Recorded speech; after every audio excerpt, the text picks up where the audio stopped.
We'll hear arguments in number 18, Roe against Wade. Mrs. Weddington, you may proceed whenever you're ready. Mr. Chief Justice, and may it please the Court.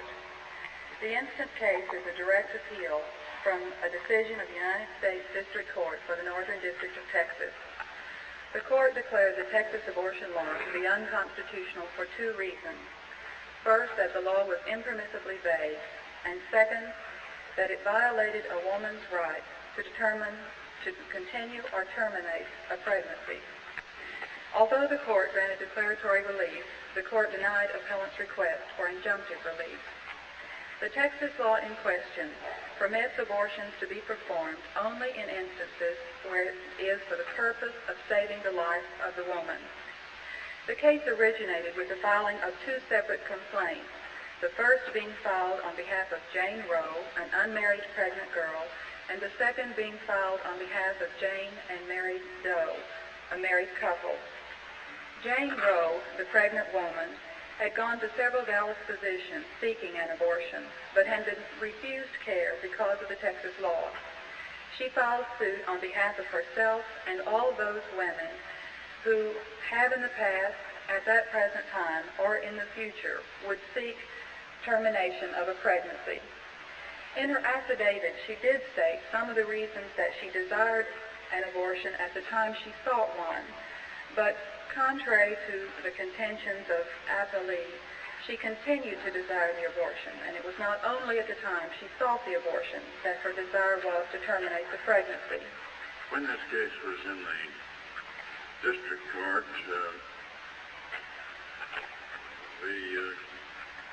case of Village against the United States had not been decided here. That's correct. Now do you think that has disposed of some of the questions raised now? Your Honor, I do not. In the Village decision, this court was working with a statute which provided that an abortion could be performed for reasons of health or life. Our Texas statute provides an abortion only where it is for the purpose of saving the life of the woman. Since the Village decision was rendered, the Texas Court of Criminal Appeals, which is our highest court of criminal jurisdiction, has held that the Texas law is not vague, citing the Village decision, but saying that the Texas law is more definite than the D.C. law. So obviously the Court of Criminal Appeals doesn't feel that the two are the same.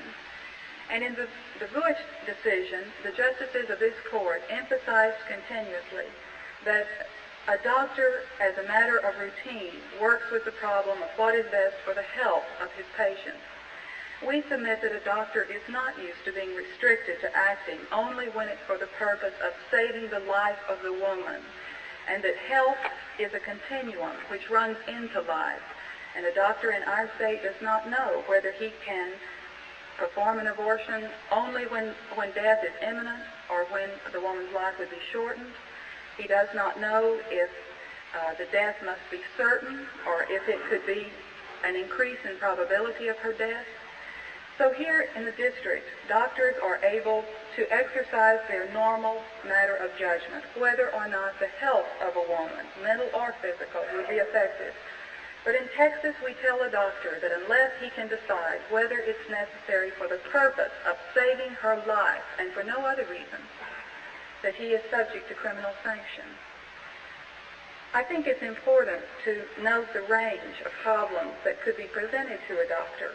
The court, for example, cited the instance of suicide. If a woman comes in alleging that she will commit suicide, is it then necessary for him to do, or can he do an abortion for the purpose of saving her life?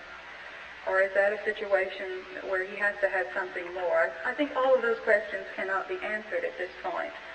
This brings up the married couple in our case. The woman in that case had a neurochemical condition. Her doctor had advised her not to get pregnant and not to take the birth control pill. She was using alternative means of birth control, but she and her husband were fearful that she would become pregnant, and that although the neurochemical condition would impair her health, there was evidently her doctor did not feel that she would die if she continued the pregnancy. And certainly they were very concerned about the effect of the statute, and her physician seems uncertain about its implications. The doctors in our state continue to feel that our law is vague. Certainly we introduced affidavits in the lower court to that effect. Since the time of the lower court ruling, the district attorney in Texas has said that he considers the federal court decision there not to be binding, and he is, and we do have a letter from him in the first thing in our appendix to the brief, stating that he will continue to prosecute. So the doctors in Texas, even with the federal decision and even after the Vuitch decision, do not feel free to perform abortions, and instead 728 women in the first 9 months after the decision went to New York for an abortion. Texas women are coming here. It's so often the poor and the disadvantaged in Texas who are not able to escape the effect of the law. Certainly there are many Texas women who are affected because our doctors still feel uncertain about the impact of the law, even in light of the Vuitch decision. Well, then, of course, Mrs. Weddington, you make many additional constitutional attacks upon the Texas statute, and only one was before us in the Vuitch. Yes, Your Honor, only the claim of unconstitutional vagueness, and the court explicitly didn't reach any of the other claims, and you make many other claims. But of course, before you get to any of those, there are a good many threshold questions, are there not? Yes, Your Honor, there are. I think it's, of course, important to point out to the court that in my reading of Younger versus Harris and the companion cases, all the court was concerned about in those cases was a situation where there was an attempt to interfere with a pending state criminal prosecution. In this case, as I pointed out, the original parties to this matter are women, and in one case a husband. The women certainly are not subject to prosecution in the state of Texas. It is impossible for them to stand in the criminal dock and litigate their interests. They came seeking injunctive relief, but it was not against pending state criminal prosecution. They were not even aware of the prosecution against Dr. Halford. Could they under Texas law be charged as accomplices or no, Your Honor, co-conspirators or anything like that? No, we have expressed Texas cases. In one situation, Woodrow versus State, an 1880 case, the woman had taken a potion to induce abortion, and the Texas court specifically said that the woman is guilty of no crime, even in that situation, and that in fact she is the victim of our law. There is no declaratory relief available for these plaintiffs. Their only forum was the federal court, and it was to those courts that they turned. You're three plaintiffs here representing classes, I gather. Yes, sir. One, an unmarried pregnant woman. Yes, two, sir. A married couple. Yes. And the It was doctor shown that it would be injurious to the wife's health to have a child, and also injurious to her health to use the most efficient form of birth control. Yes. And then third is a physician. Yes, who is under indictment, or yes. was at the time of this complaint. The physician intervened after the order was entered granting Jane Roe a 3-judge court. And he intervened again, asking only that future prosecution under the law be enjoined. He did not ask any relief of the court relating to his pending state criminal prosecution. He did specifically in his complaint reserve the right to ask for future relief, but that was never done. And certainly in the future, if he were to ask for relief, the court would have the guidance of the Younger versus Harris companion cases. But there was in no way any request for any action to interfere with the pending criminal prosecutions then in process. As to, there is an allegation that the question is moot since the woman has carried the pregnancy to term.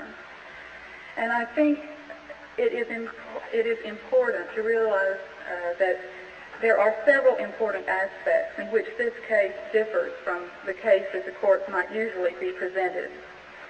First, the case is different in the nature of the interest which is involved and in the extent to which personal determination is undermined by this statute, the effect that it has on women. Second, it is unique in the type of injury that's presented.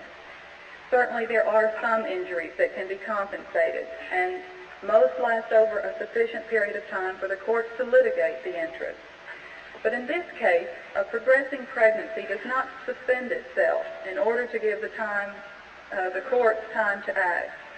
Certainly, Jane Roe brought her suit as soon as she knew she was pregnant, as soon as she had sought an abortion and been denied. She came to federal court. She came on behalf of a class of women, and I don't think there's any question that women in Texas continue to desire abortions and to seek them out outside our state. There was an absence of any other remedy, and without the ability to litigate her claim as a pregnant woman who came seeking relief and whom was affected by the time required for the federal process, not because of any infirmity in her own attempts to litigate her interests, that this will in fact be a case certainly presenting substantial federal question and yet evading review in the future. I think the third way in which it is unique is, as I've stated, the fact that it is the only forum available to these women. They have no other way to litigate their interests. Does that mean that there is no possibility of getting a declaratory judgment under Texas law? Yes, Your Honor. Declaratory judgments in the state of Texas are limited to a situation where property rights are involved. And we also have a very unusual situation in Texas where we have two concurrent jurisdictions, one the civil and one the criminal. And there are some cases which indicate that our state Supreme Court would not have the ability to mandamus any of the criminal prosecution officers because the Texas Court of Criminal Appeals has jurisdiction as to all criminal matters in the state of Texas.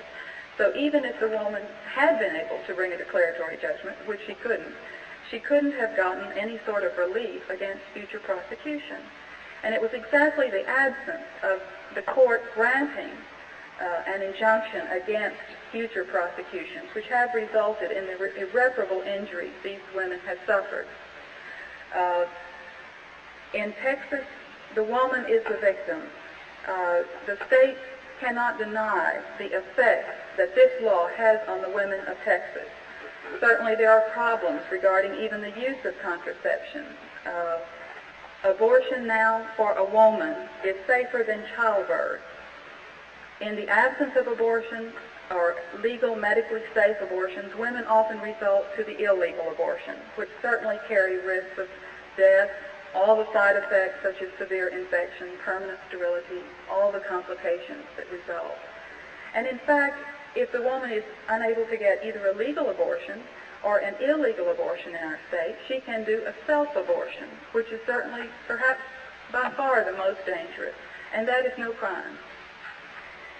She is, in our state,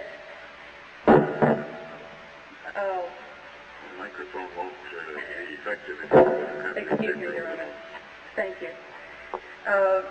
Texas, for example, it appears to us, would not allow any relief at all, even in situations where the mother would suffer perhaps serious physical or mental harm. There's certainly a great question about it. If the pregnancy would result in the birth of a deformed or defective child, she has no relief. Regardless of the circumstances of conception, whether it was because of rape, incest, whether she is extremely immature, she has no relief. I think it's without question that pregnancy to a woman can completely disrupt her life, whether she's unmarried, whether she's pursuing an education, whether she's pursuing a career, whether she has family problems. All of the problems of personal and family life for a woman are bound up in the problem of abortion. For example, in our state, there are many schools where a woman is forced to quit if she becomes pregnant. In the city of Austin, that is true. A woman, if she becomes pregnant and is in high school, must resign or must drop out of regular education process, and that's true of some colleges in our state. In the matter of employment, she often is forced to quit at an early point in her pregnancy. She has no provision for maternity leave. She cannot get unemployment compensation under our laws because the law holds that she is not eligible for employment being pregnant and therefore is eligible for no unemployment compensation. At the same time, she can get no welfare to help her at a time when she has no unemployment compensation and she's not eligible for any help in getting a job to provide for herself.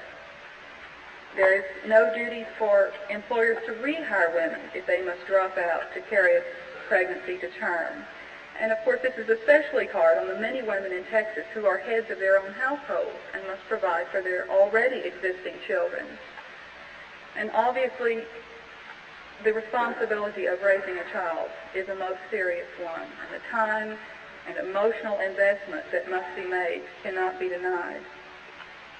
So a pregnancy to a woman is perhaps one of the most determinative aspects of her life. It disrupts her body, it disrupts her education, it disrupts her employment, and it often disrupts her entire family life. And we feel that because of the impact on the woman, this certainly, in as far as there are any rights which are fundamental, is a matter which is of such fundamental and basic concern to the woman involved that she should be allowed to make the choice as to whether to continue or to terminate her pregnancy. I think the question is equally serious for the physicians of our state. They are seeking to practice medicine in what they consider the highest method of practice. We have affidavits in the back of our brief from each of the heads of the obstetrics and gynecology departments from each of our public medical schools in Texas. And each of them points out that they were willing and interested to immediately begin to formulate methods of providing care and services for women who are pregnant and who do not desire to continue the pregnancy. They were stopped cold in their efforts, even with the declaratory judgment, because of the DA's position that they would continue to prosecute. Mrs. Weddington, so far on the merits, you've told us about the important impact of this law, and it's made a very eloquent policy argument against it. I trust you are going to get to what provisions of the Constitution you rely on, because, of course, we'd like to sometimes, we cannot here be involved simply with matters of policy, if you want. Your Honor, in the lower court, as I'm sure you're aware, the court held that the right to determine whether or not to continue a pregnancy rested upon the Ninth Amendment, which, of course, reserves those rights, not specifically enumerated to the government, to the people. I think it is important to note in a law review article recently submitted to the court and distributed among counsel by Professor Cyril Means, Jr., entitled The Phoenix of Abortional Freedom, that at the time the Constitution was adopted, there was no common law prohibition against abortions, that they were available to the women of this country. Certainly, under the Griswold decision, it appears that the members of the court in that case were obviously divided as to the specific constitutional framework of the right which they held to exist in the Griswold decision. I'm a little reluctant to aspire to a wisdom that the court was not in agreement on. I do feel that the Ninth Amendment is an appropriate place for the freedom to rest. I think the 14th Amendment is equally an appropriate place under the rights of persons to life, liberty, and the pursuit of happiness. I think in as far as liberty is meaningful, that liberty to these women would mean liberty from being forced to continue the unwanted pregnancy. You're relying in this branch of your argument simply on the due process clause of the 14th Amendment. We had originally brought the suit alleging both the due process clause, the equal protection clause, the Ninth Amendment, and a variety of others. And anything else that might have been. Yeah, right. Since the district court found the right to reside in the Ninth Amendment, we pointed our attention in the brief to that particular aspect of the Constitution. But I think we would not presume. I do feel that in so much as members of the court had said that the Ninth Amendment applies to rights reserved to the people and those which were most important, and certainly this is, that the Ninth Amendment is the appropriate place. insofar as the court has said that life, liberty, and the pursuit of happiness involve the very most fundamental things of people, that this matter is one of those most fundamental matters. I think in as far as the court has said that there is a penumbra that exists to encompass the entire purpose of the Constitution, that I think one of the purposes of the Constitution was to guarantee to the individual the right to determine the course of their own lives, insofar as there was perhaps no compelling state interest, and we allege there is none in this case. That there again, the right fits within the framework of the previous decisions of this court. What is the asserted state interest? Is there any legislative history about this statute? No, sir, Your Honor. No, sir, there is not. The only legislative history, of course, is that which is found in other states, which has been pointed out to the court before, and Professor Means points out again that these statutes were adopted for the health of the mother. Certainly the Texas courts have referred to the woman as being the victim, and they have never referred to anyone else as being the victim. Times have certainly changed. I think it's important to realize that in Texas, self-abortion is no crime. The woman is guilty of no crime, even though she seeks out the doctor, even though she consents, even though she participates, even though she pays for the procedure. She, again, is guilty of no crime whatsoever. It's also interesting that our statutes, the penalty for the offense of abortion depends on whether or not the consent of the woman was obtained prior to the procedure. It's double if you don't get her consent. There is no indication in Fondren v. State, for example. The court ruled that a woman who commits an abortion on herself is guilty of no crime. Again, she being regarded as the victim rather than the perpetrator of the crime. Obviously, in our state, the offense is not murder. It is an abortion, which carries a significantly lesser offense.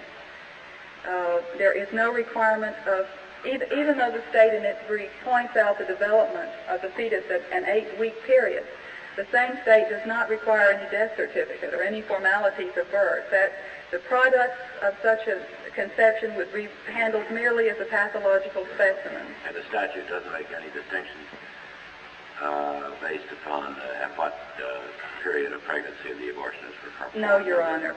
There is no time limit or indication of time whatsoever. So I think... Well, do you make any distinction? No, sir, I do. I feel that the question of the time limit is not strictly before the court because of the nature of the situation in which the case is handled. Certainly, I think as a practical matter, though, most of the states that do have some time limit indicated still permit abortions beyond the time limit for specified reasons, usually against where the health of the mother is involved. What's your constitutional position? As to a time limit? What about whatever clause of the Constitution you rest on? The Ninth Amendment, due process, the general pattern, penumbras? It is our position. Will that take you right up to the time of birth? It is our position that the freedom involved is that of a woman to determine whether or not to continue a pregnancy. Obviously, I have a much more difficult time saying that the state has no interest in late pregnancy. Why? Why is that? I think it's more the emotional response to a late pregnancy rather than it is any constitutional. I guess by persons considering the issue outside the legal context. I think as far as the state... Well, do you or don't you say that the constitutional I would say the right you insist on reaches up to the time of birth? The Constitution, as I read it and as interpreted and documented by Professor Means, attaches protection to the person at the time of birth. Those persons born are citizens. The enumeration clause, we count those people who are born. The Constitution, as I see it, gives protections to people after birth. Mr. Weddington, the issue here, I guess, on your appeal is whether you are entitled to injunctive relief. Yes, sir. Assuming that in all other respects your argument were accepted, why do you think, in addition to declaratory relief, you're entitled to injunctive relief? Those are different things, huh? Yes, sir. Certainly, in your dissent, you point out in Perez versus Ledesma, concurring dissenting opinion. That was a dissent. It was a dissent thing. That there are different standards which apply to the declaratory judgment and to injunctive relief. Well, I guess you said that in Switzerland before. Yes, that's correct. And that's what the court said following Ziegler versus Cuda, that even though they were granting declaratory relief, that different considerations applied as to injunctive relief.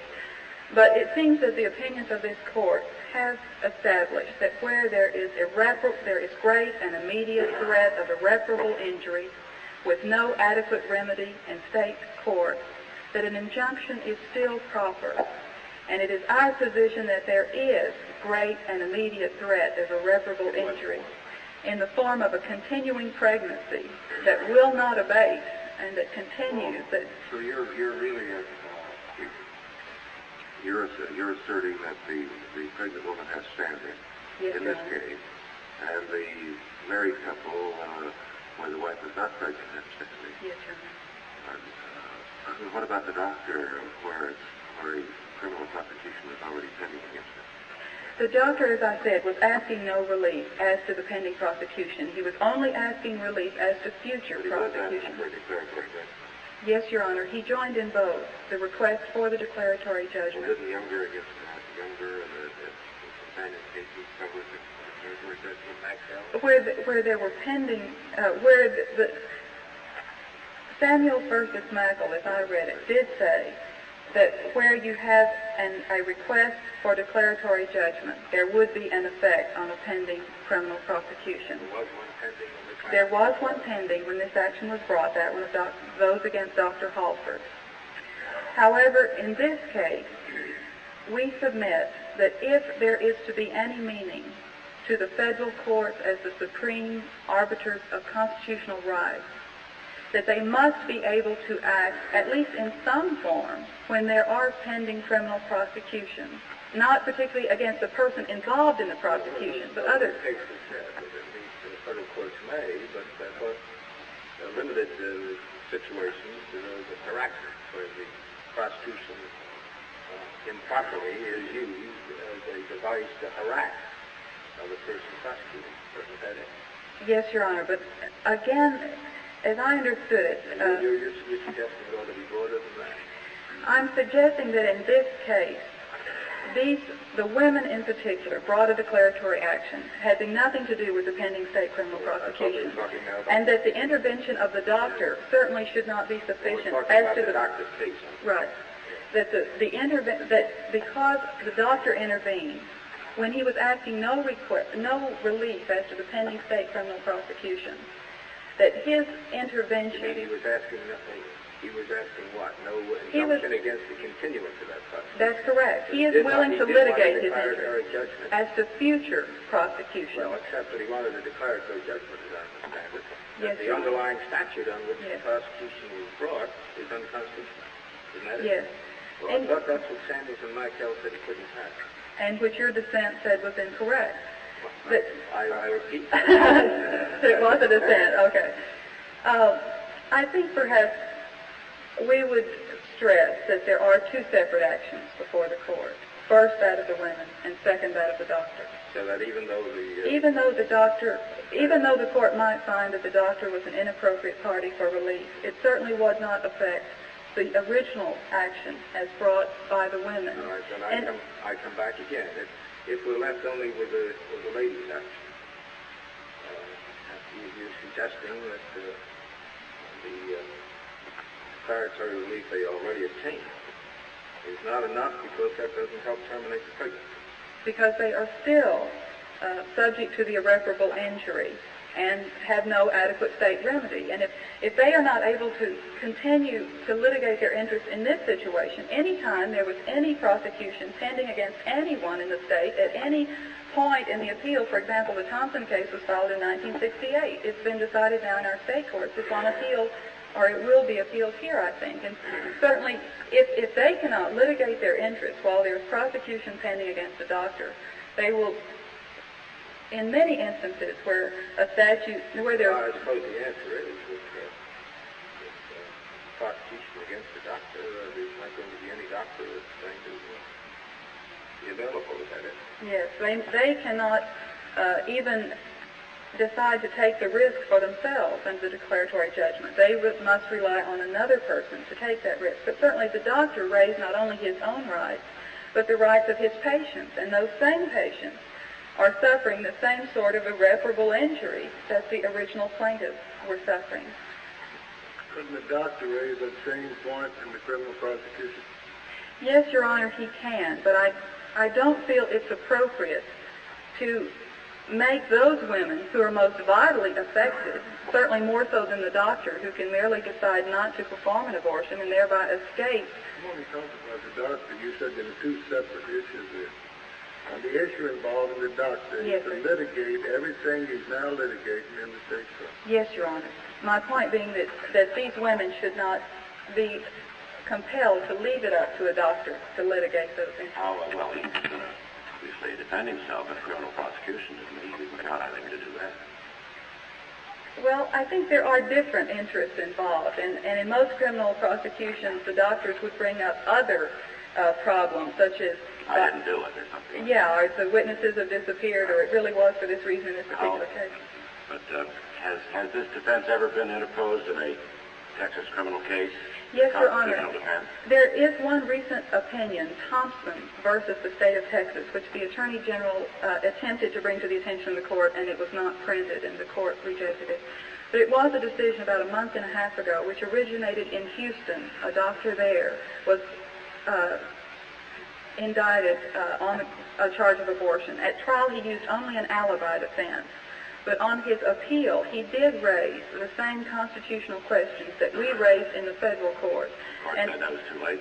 No, Your Honor, they could have, but they didn't. They went ahead and litigated those issues. And our Texas Court of Criminal Appeals, which is our highest court, has now held that the statute is not vague, citing Vuitch, which again I would contend is an incorrect reliance. That's the case you cited to the Chief Justice. Yes. In your argument. And second, that they specifically did not determine whether or not there was a right to privacy, but did hold there was a compelling interest. So in that particular situation, which is the only situation, a doctor did attempt to litigate the same and the Texas Court of Criminal Appeals has basically upheld the constitutionality.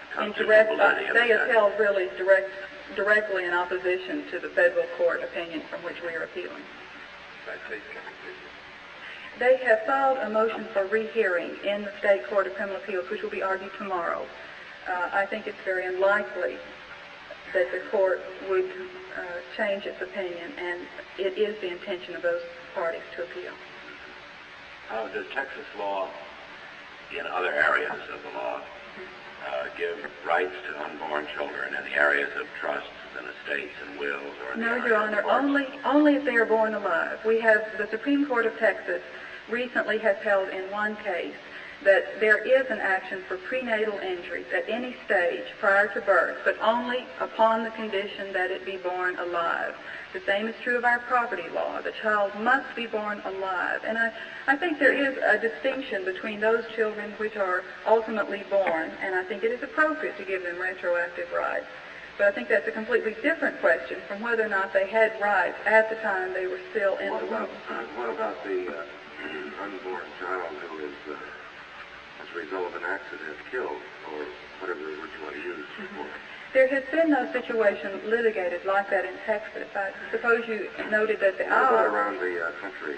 The Iowa Supreme Court about 2 weeks ago held that where it was stillborn, there was no cause of action whatsoever. The child for the mother. Well, now, I'm speaking, solely for the fetus. That the fetus had no independent rights. That the mother. The mother recovering for the death of the child, or for the whatever you want. Only for her injury. Only for her. Yes. Does that include anything with regard to the child?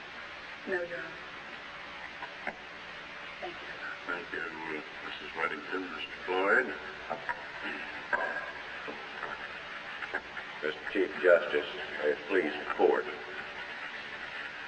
It's an old joke, but when a man argues against two beautiful ladies like this, they're going to have the last word.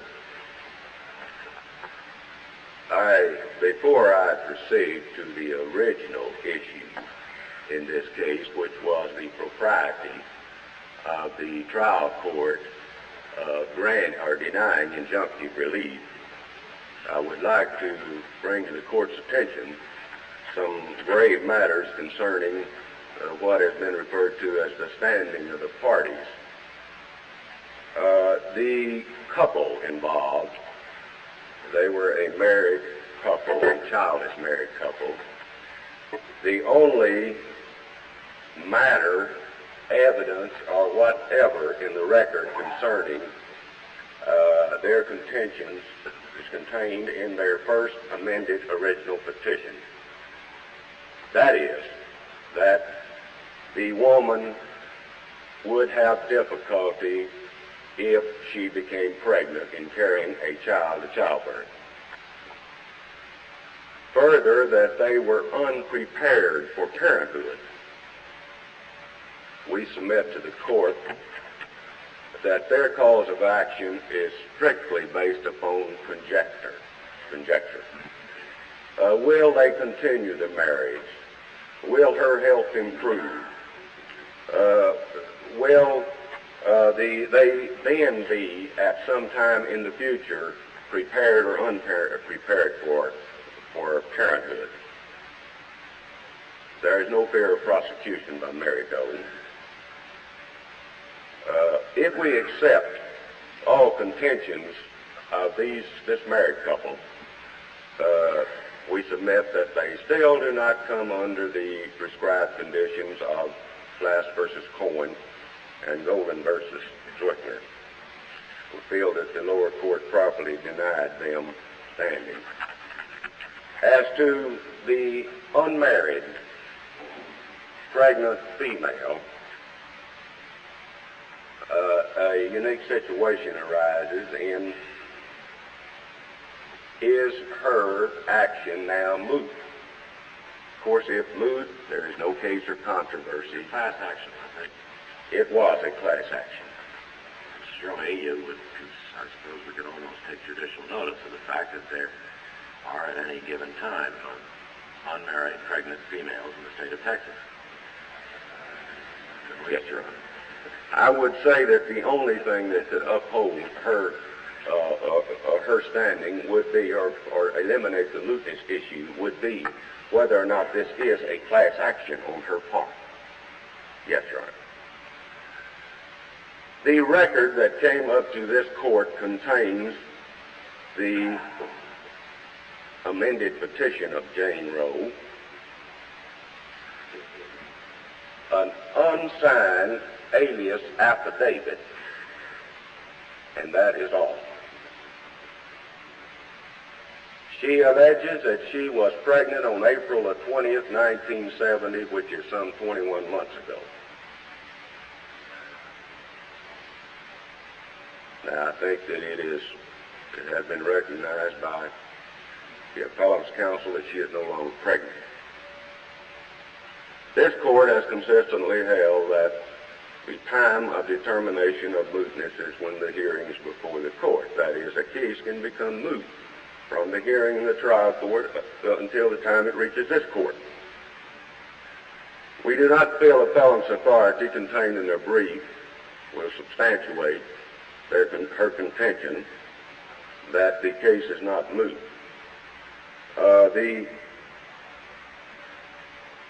I might add this, that I believe the law to be that if there is a reasonable possibility of reoccurrence of the situation, then the case would not be moot. Now, this is the W.T. Grant case. The other case or cases concern orders of the Interstate Commerce Commission, which the court holds that there is a possibility or a reasonable possibility of continuation of those orders and the capability of repetition. It deals mainly with the capability of repetition. We think the case of Jane Roe can be easily compared to Hall versus Beals. In that particular case, a group of voters instituted a class action complaining of a Colorado statute which prescribed a residency requirement of 6 months. They had, at the time, lived in the state, or at the time of the election, lived in the state some 4 or 5 months. The case came up through the lower courts of this court, and in the meantime, Colorado repealed the statute and established a 2-month residency requirement. The election was held in the meantime. The trial court plaintiffs complained of the 2 months residency requirement. This court held the cause of action moot, even though it was denominated as a class action. There's a big difference. Colorado had amended its statute, and Texas has not. That is correct, sir. But the fact was that you still had, if it is what we want to call it, the evil still existing of 2 months. But it was the other statute that had been the subject of the litigation. And that statute had been amended. I say there is sealed. It's not true here. It's not what we call white horse, Your Honor. I'm saying.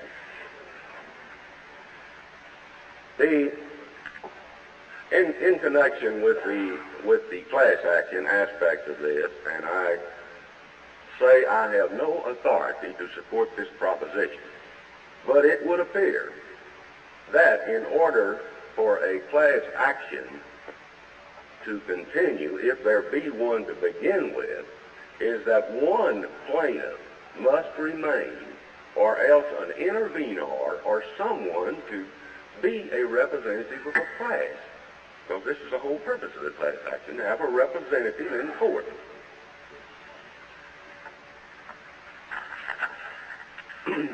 Now, the position of the appellant Halford. How do you suggest, if you're right, what procedure would you suggest for any pregnant female in the state of Texas ever to get any judicial consideration of this constitutional claim? Your Honor, let me answer your question with a statement, if I may. I do not believe it can be done. There are situations in which, of course, as the court knows, no remedy is provided. Now, I think she makes her choice prior to the time she becomes pregnant. That is the time of the choice. It's like more or less, the first 3 or 4 years of our life, we don't remember anything. But once a child is born, a woman no longer has a choice. And I think pregnancy may terminate that choice. That's what. Maybe she makes her choice when she decides to live in Texas.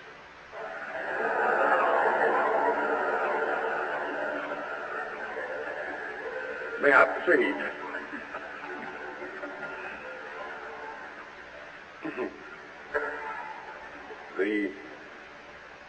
There's no restriction on movies. Your Honor, the appellant Halford is under 2 indictments, charged with the offense of performing an abortion. There are no allegations in the complaint of appellant Halford, or none in his affidavit, that there is any bad faith prosecution, bad faith arrest, harassment of him at all to bring him within Dombrowski's special circumstances. We think the cases of Younger versus Harris and Samuel versus Michael are controlling as to Dr. Halford's position. We also feel like that Dr. Halford cannot rely upon his patient's rights to bring him into federal court, and I think the Tillotson versus Ullman case will be authority for that proposition. As to the matter of injunctive relief, after a court once grants declaratory relief, I will make this comment that it appears the court can consider the propriety of declaratory relief and can consider the propriety of injunctive relief. That is, the court can divorce the two. And once granting declaratory relief that a statute is unconstitutional, in its discretion can determine whether or not injunctive relief is proper and deny it, if it so be. Now, should this court, as I understand it, and all of the parties feel that if this court wants acquired jurisdiction of the matter, that the parties would like the court to consider all the constitutional issues. Are you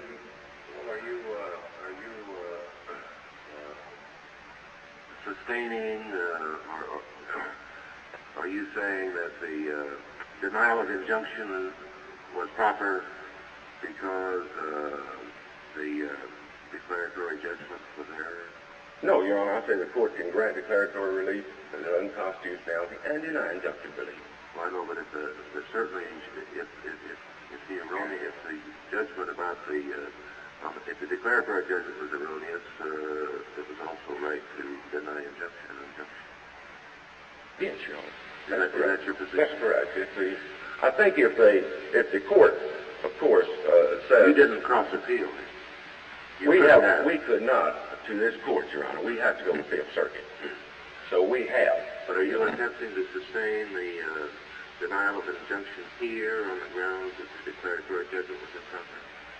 We are asking the court, petitioning the court to do this, that if the court gets into the merits of injunctive relief, whether or not it was proper under the circumstances, that this court go forward and continue the constitutional issues and make a determination of the constitution. Can we do that? You're in the Fifth Circuit because we said you couldn't cross appeal from a declaratory judgment. You could only cross appeal from an injunctive granted denial of Yes, Your Honor. I suppose we could do it if we bypass the Court of Appeals and bring up your appeal pending in the Fifth Circuit. No, we couldn't we? You're here. Your opponent has brought a direct appeal here because your opponent was denied an injunction by the three-judge district court. Yes, sir. You could not bring in a cross appeal here because you won from the point of view of successfully resisting the injunction. Yes, sir. So now that you're here as the appellee, you're arguing that an injunction should not have issued, and part of that argument, very legitimately, can be that on the merits the court was wrong and that it shouldn't have issued a declaratory judgment or an injunction. That's correct, Your Honor. That is your position? Yes, Your Honor.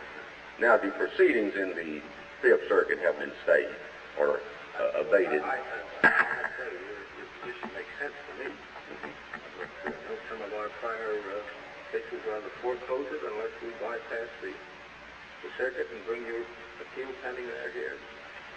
Well, Your Honor, and I don't want to be repetitious, but a motion has been filed in the Fifth Circuit to hold the appeal in abeyance until a determination by this court. You didn't file any motion here asking us to bring your appeal pending in the Fifth Circuit here for decision with this appeal, did you? No, we have requested that in our reply to the jurisdiction and in our brief. We have presented it in that manner. Your Honor, we feel that this court can and should consider all issues, and under the Sterling, the Florida lime and avocado growers, and the Carter cases, which are cited in the briefs of the parties.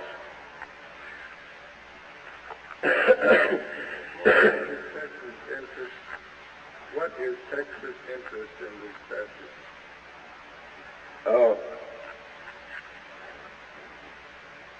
Mr. Justice, the Thompson case, which has been cited in the court, Thompson versus State,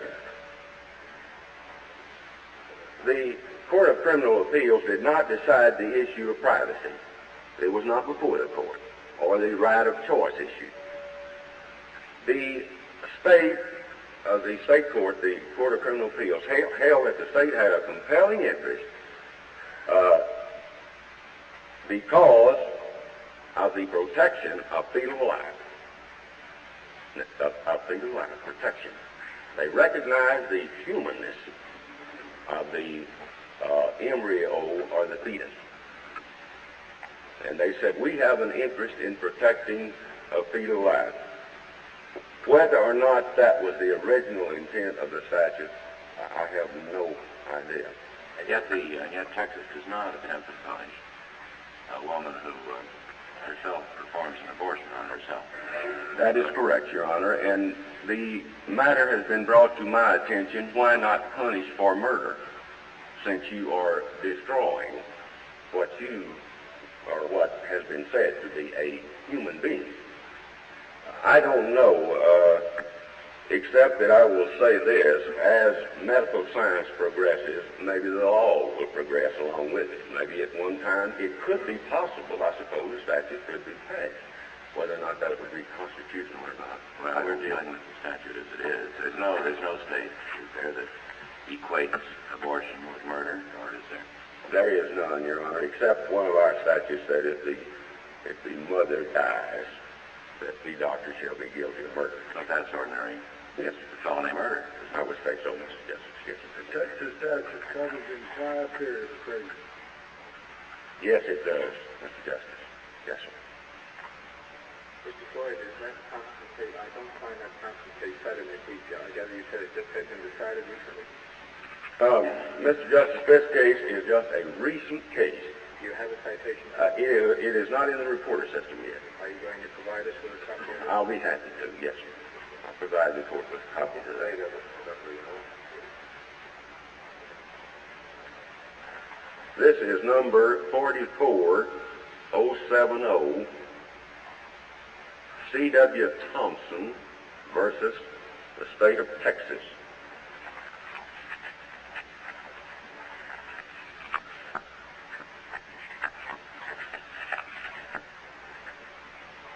The opinion was delivered on November the 2nd, 1971. I shall be happy to furnish the court with this copy if the court so desires. That's the Court of Criminal Appeals. Yes, Your Honor. Now, that's the case Mrs. Weddington told me is pending on motion for rehearing. Yes, Your Honor. Now, there's If you one leave other. that, if you leave that to the clerk, Floyd, we'll distribute copies today. In addition, the Thompson case cited the Butch case in regard to vagueness and said that it was controlling the issue. And as I recall, Dr. Thompson raised the issue of, well, how can you find me guilty of of abortion, if you make no determination that the fetus is alive at the time I performed this, in effect, is what he's saying. He never admitted doing it, but he's saying it. How can you prove it? But of course, the Texas court answered by saying it is presumed the fetus is alive when an abortion is performed. You say that in answer to my brother Marshall's question as to what is the interest of the state in this legislation, or what is its purpose, what is its societal purpose, your answer was, I think, relying on your opinion of the most recent opinion of the Court of Criminal Appeals of Texas, that it was the protection of fetal life. And then I think you also said that was perhaps not its original purpose. Well, I'm not sure of that. Well, it may be rather important in a constitutional case of this kind. It becomes quite vital sometimes to rather precisely identify what the asserted interest of the state is. I think that original purpose, Mr. Justice, and a present prevailing purpose may be the same in this respect. There have been statistics furnished to this court in various briefs from various groups and from medical societies of different groups of physicians and gynecologists or whatever it may be. These statistics have not shown me, for instance, for example, that abortion is safer than normal childbirth. They have not shown me that there are not emotional problems that are very important resulting from an abortion. The protection of the mother at one time may still be the primary, but the policy considerations, Mr. Justice, would seem to me to be for the state legislature to make a decision. Certainly that's true. Policy questions are for legislative and executive bodies, both in the state and federal government. But we have here a constitutional question, and in deciding it, assessing it, it's important to know what the asserted interest of the state is in the enactment of this legislation. I am, and this is just from my, I speak personally, may I may.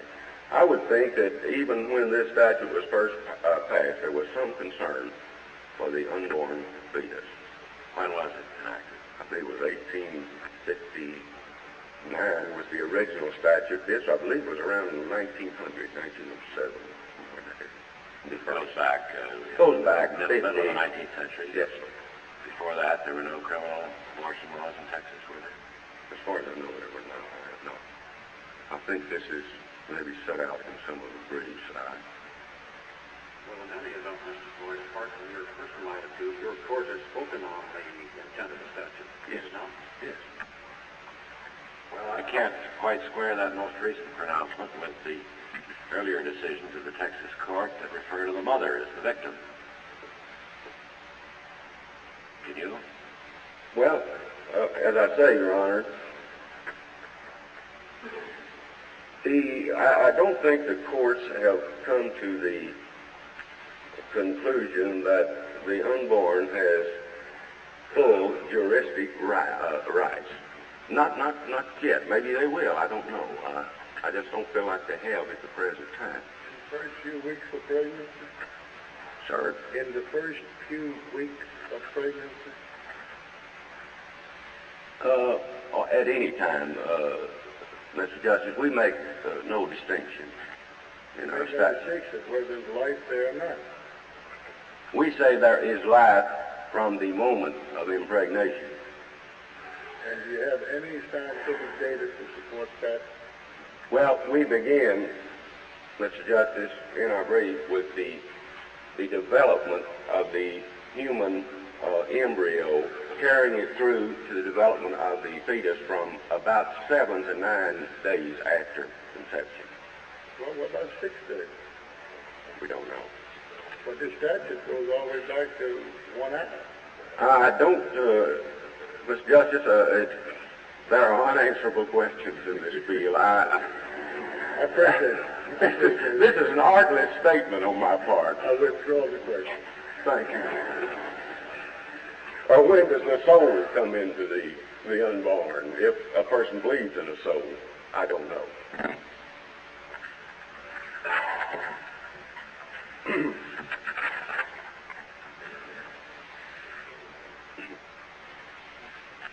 I assume the appellants now are operating under the Ninth Amendment rights. There are allegations of First Amendment rights being violated. However, I feel there's no merit. This statute does not establish any religion, nor does it prohibit anyone from practicing or being a part of any religious group. I see no merit in their contention that it could possibly be under freedom of speech or press. In fact, there was been some articles recently in this city's newspaper yesterday, for instance, about it.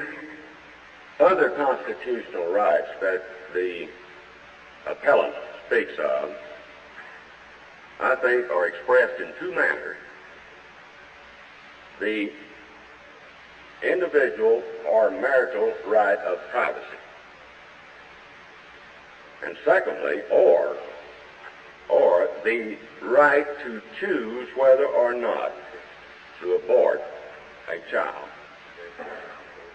Now, if those are out of the case, the marital privacy is out of the case.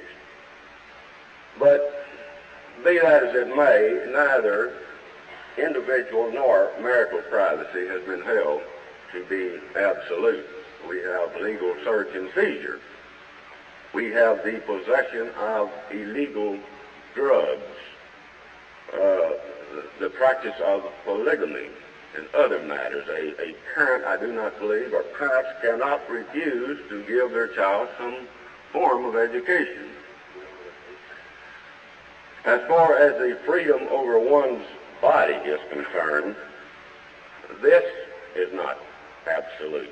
The use of illicit drugs, the indecent exposure legislation. And as Mr. Goldberg stated in the Griswold case, that adultery and fornication are constitutional beyond doubt. Are constitutional, or you mean laws against them are constitutional? The laws against them are constitutional. Sorry. Now,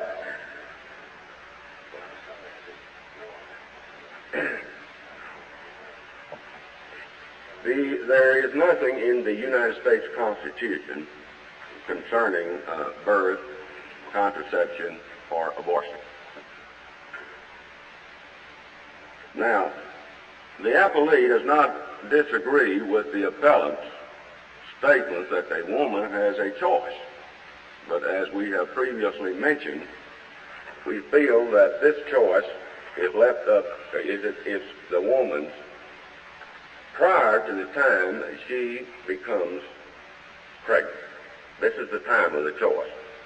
Now, this was brought out in the Rosen versus Louisiana State Board of Medical Examiners case, and in Corky versus Edwards, which are lower court opinions. And my understanding is that Corky versus Edwards has been adopted in this court. Has been, yes, Your Honor. I'm not positive, but I think it has been. Texas doesn't grant any exemption in the case of rape. Their pregnancy resulted from rape, either statutory or otherwise, does it? There is nothing in our statute about that. Now, the procedure... And such a woman wouldn't have had a choice, would she? The procedure, and I'm telling you, of course, something that's outside the record, but I understand the procedure when a woman is brought in after rape is to try to stop whatever has occurred immediately by the proper procedure in the hospital. Immediately she's taken there, she reports it immediately. But no, there is nothing in our statute. Now, as I previously informed the court, the statistics, or the people who prepare the statistics, and the different statistics are not in conformity in connection with the medical aspects of abortion, that is, whether or not it's safer. There are some statistics that will say it is, there are statistics that say it's not. It has been provided to this court the common law and the legislative history of abortion, and that the morality of abortion has been injected in various cases and by various groups. Now, we think these matters, the matters of policy, should be properly addressed by the state legislature. We think that a consideration should be given to the unborn, and in some instances, a consideration should be given for the father if he would be objective to abortion. Thank you, Your Honor. Floyd, your time is consumed unless you have some correction you wish to make, Mrs. Weddington. I would only like to draw to the court's attention at page 130 of the record the notice of appeal by defendant State of Texas from the judgment of the district court to the Supreme Court of the United States. They have filed an appeal in this court. Thank you. Thank you, Mrs. Weddington. Thank you, Mr. Floyd. The case is submitted. We'll hear arguments next on number